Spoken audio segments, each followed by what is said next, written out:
Hello everyone, welcome to way to banker. जो मैंने last video upload किया था उसमें ऑलमोस्ट सभी लोगों ने मुझसे एक कॉमन क्वेश्चन पूछा था कि मैं करंट अफेयर्स कैसे प्रिपेयर करती हूँ और करंट अफेयर्स कैसे पढ़ना है। तो देखिए, मैं बता देती हूँ। अभी जो आरआरबी ऑफिसर स्किल 1 का एग्जाम हुआ था उसमें जिन लोगों ने भी एग्जाम दिया है उन लोग को पता होगा कि करंट अफेयर्स कैसा आया था। 40 में से 4 नंबर सेक्शनल कट ऑफ है आई थिंक करंट अफेयर्स का। तो इससे आप लोग समझ सकते हैं कि पेपर में करंट अफेयर्स कैसा आया होगा। तो मेरा जो स्कोर था करंट अफेयर्स का वो 12 समथिंग कुछ था। तो मैंने अपना जो स्कोर कार्ड है वो अपलोड किया है, यदि किसी को देखना हो तो वो देख सकता है। तो देखिए, जैसे हम लोग जैसे जब भी प्रिपरेशन करते हैं तो हम मैथ्स, रीजनिंग और इंग्लिश इनको डे 1 से ही प्रिपेयर करते हैं, हम एक भी दिन इनको नहीं छोड़ते हैं। लेकिन करंट अफेयर्स को क्या होता है कि ये समझ लेते हैं कि आफ्टर प्रीलिम्स हम करंट अफेयर्स प्रिपेयर कर लेंगे या पढ़ लेंगे, क्योंकि अभी तो प्रीलिम्स बाकी है, ऐसे ऐसे इसको अवॉइड कर देते हैं।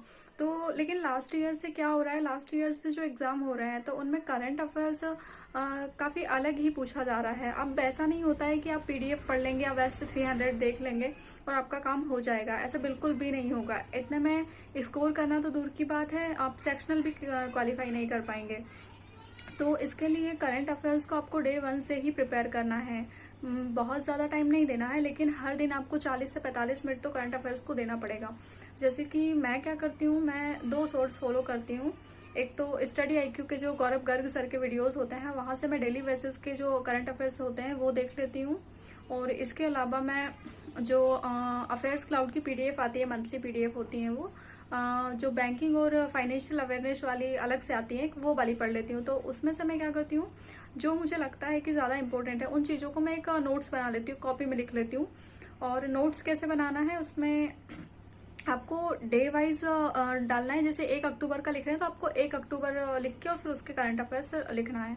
इसके बाद कुछ चीज़ें यदि अलग आ रही हैं, जैसे कि कुछ कॉमन चीज़ें होती है, जैसे कि मान लो एडीबी ने कोई लोन दिया है तो आपका उसका अलग ही एक कॉलम बना लेना है, ताकि आप जब भी रिवीजन करेंगे तो आपको सारे लोन एडीबी के एक जगह मिल जाएंगे, तो इससे कंफ्यूजन नहीं होगा।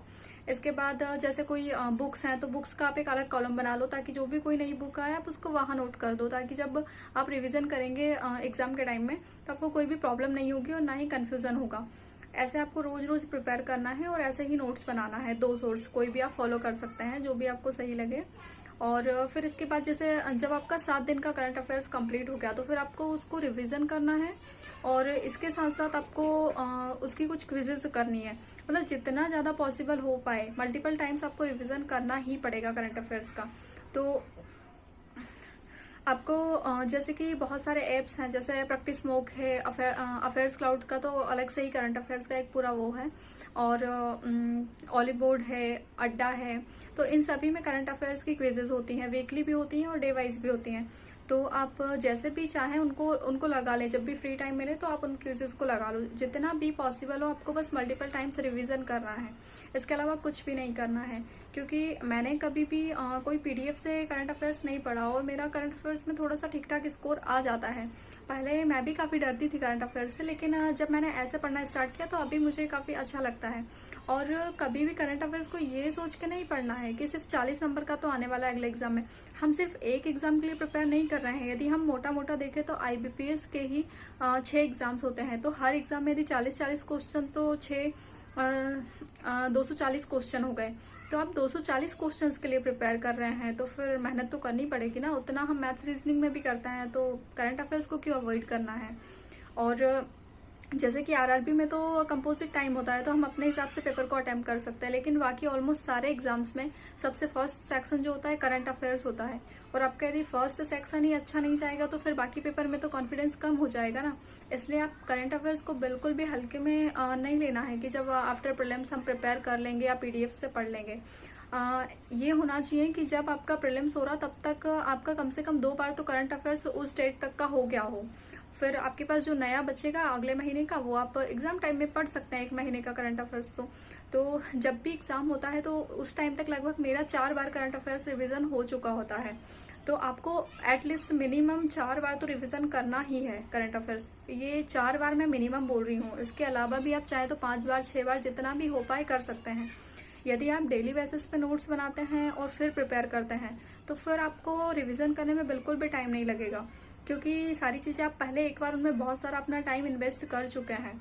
तो आपको जब एग्जाम होगा उस टाइम में आपका 10 मिनट में ही एक एक दिन का जो करंट अफेयर्स है वो रिवीजन हो जाएगा। फर्स्ट टाइम में थोड़ा सा टाइम लगेगा। आपने जब एक दिन के करंट अफेयर्स को 40 मिनट दे चुके हैं तो आप अगली बार जब पढ़ेंगे तो 5 मिनट में ही आपका काम हो जाएगा। और इसके साथ साथ जो भी चीज़ें हैं वो आपके दिमाग में भी रहेंगी, आपको रिटेन करने में भी कोई प्रॉब्लम नहीं होगी, क्योंकि आप ऑलरेडी उसको बहुत सारा टाइम दे चुके हैं। तो इसलिए करंट अफेयर्स को ऐसे प्रिपेयर करना है। और मैं ये सजेस्ट करूंगी कि करंट अफेयर्स के नोट्स बना लें, क्योंकि बहुत सारी चीज़ें ऐसी होती हैं जो कंफ्यूजिंग होती हैं। जैसे कुछ स्टेट्स होते हैं जैसे मणिपुर, मेघालय, इन सब में कंफ्यूजन हो जाता है, कोई भी हो।